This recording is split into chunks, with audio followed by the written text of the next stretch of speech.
but that 88 is pulling away. Earnhardt, Johnson, Menard, Blaney. Third-generation star Dale Earnhardt Jr. brings him to the flag. Checkered flag waving. It's over. It's Earnhardt. Earnhardt trying to cover all spots. Oh, yeah! Good job, Junebug. Dale Earnhardt Jr. Checkered flag at Talladega. Why is this one so much fun? Because your grin told so many stories on your cool-down lap. It's just real emotional. I haven't won here in a long time. It was my daddy's birthday a couple days ago. Just real emotional, man. My nerd world. And welcome to it, Dale Earnhardt Jr. fans. I am your host, John Justice, as we give you the Dale Jr. race preview for the Monster Mile this weekend at Dover. Looking to, I say bounce back, but in order to bounce back, you kind of have to be bouncing at all, if that makes any sense.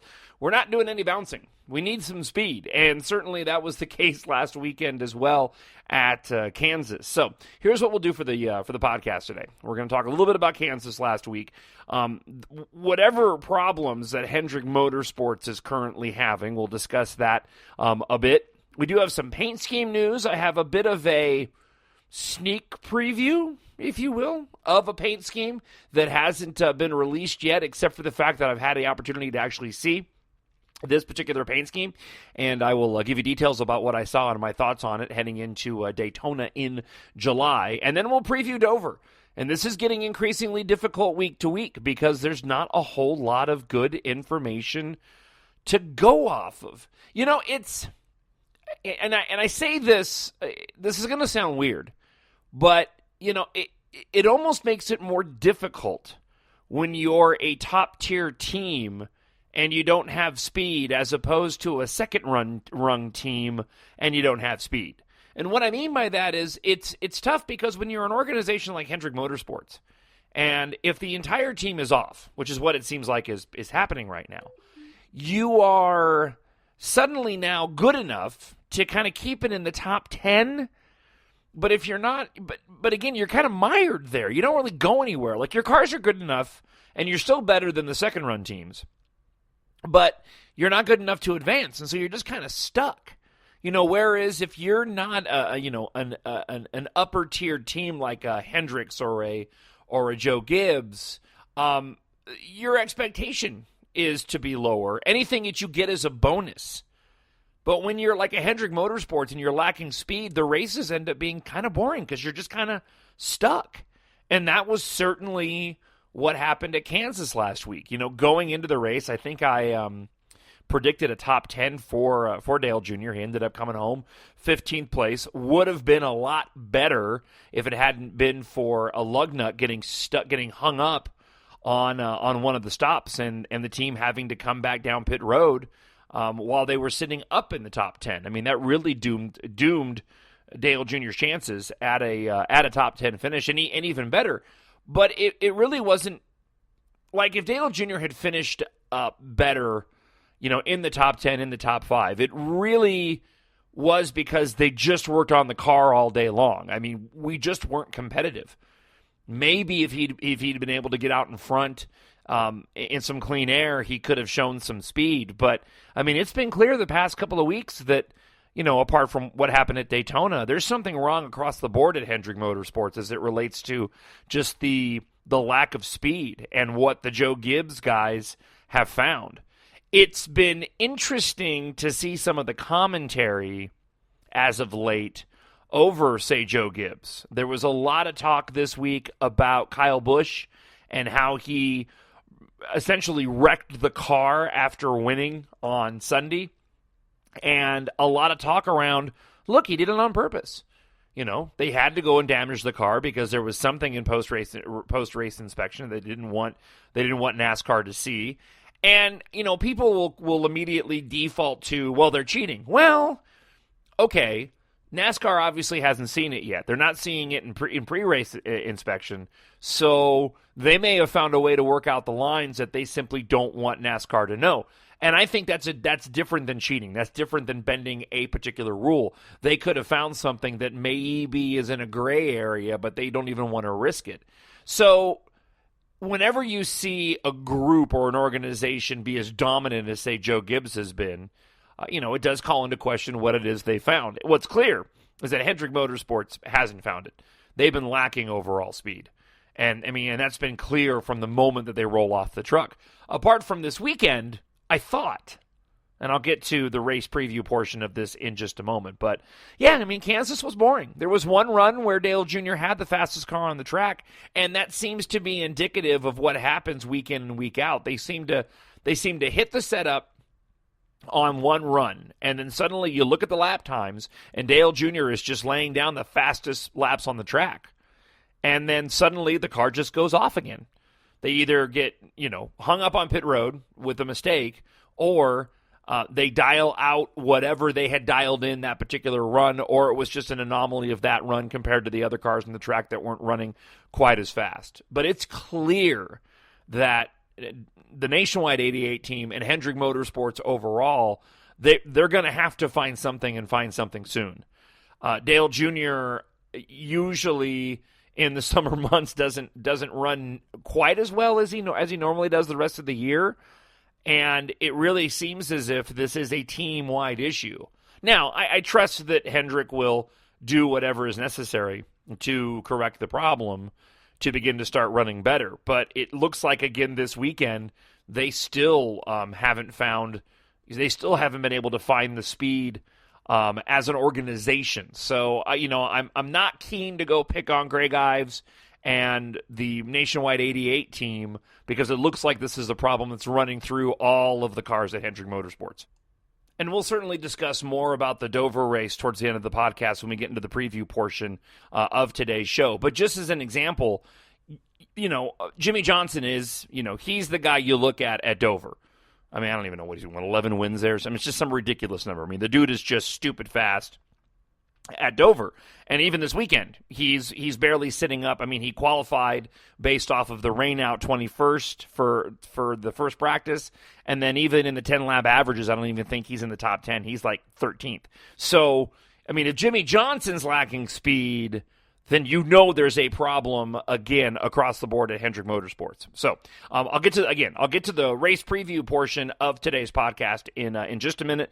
But let's talk about some of the news items this week. There is some new merchandise available at both NASCAR.com and DaleJr.com. It's mostly surrounding a new paint scheme for the upcoming All-Star race. I think that we've seen the last of the current, I say current, we haven't seen it this year yet, but the Diet Mountain Dew paint scheme that Dale Jr. has run for the past 3 years. The one that looks like a can. It looks like a can of Diet Mountain Dew. The silver with the Diet Mountain Dew green, different colored mountains, if you will. It looks like we may have seen the last of that paint scheme. I love that paint scheme, by the way. I thought it was one of Dale Earnhardt Jr.'s best paint schemes ever. But I'll be honest, we've seen it now for a while, and Mountain Dew's not running nearly as many paint schemes and races as they have in years past. So we had the promotional paint scheme for the competition between the pitch black and the Baja paint scheme a couple weeks ago, which, again, I don't think Dale Jr. designed that paint scheme. Now we have a new Mountain Dew paint scheme coming up for the All-Star race here in just a few weeks. If you haven't seen it yet, it's a pretty sweet-looking paint scheme. White on top with a lighter green at the bottom with a darker green stripe that runs around sort of the around the car, the center round of the car with white stars in the middle of it. And it's the Mountain Dew, not Diet Mountain Dew. It's a Mountain Dew paint scheme. And then you've got the silver reflective 88 numbers on both the sides and the top with a red outline. It looks really slick. I had to laugh a little bit because they call it a patriotic paint scheme, and it's not really patriotic. It is in terms of having the stars, and there are stripes, but it's not red, white, and blue. But it is a really nice-looking paint scheme. There is a T-shirt available for this paint scheme, and as a matter of fact, while I'm here, let me see if you are able to get this. Again, one of my biggest complaints when it comes to, yes, all right, finally. So, if you are interested in getting the All-Star Mountain Dew Dale Earnhardt Jr. 88 paint scheme T-shirt. You can go to dalejr.com and you can actually get it before the race.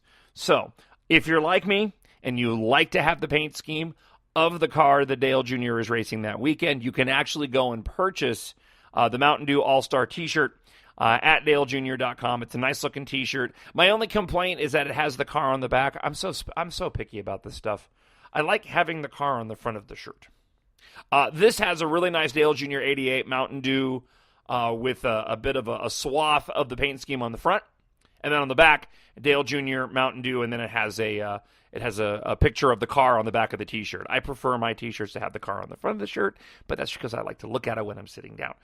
But you can go and actually purchase this before the All-Star race, which doesn't happen all that often when it comes to new paint schemes. So if you go on by dalejr.com, you can go and grab that. Now, on the websites as well, there are pre-orders available for the Dale Jr. Stars and Stripes paint scheme for the upcoming July Daytona race.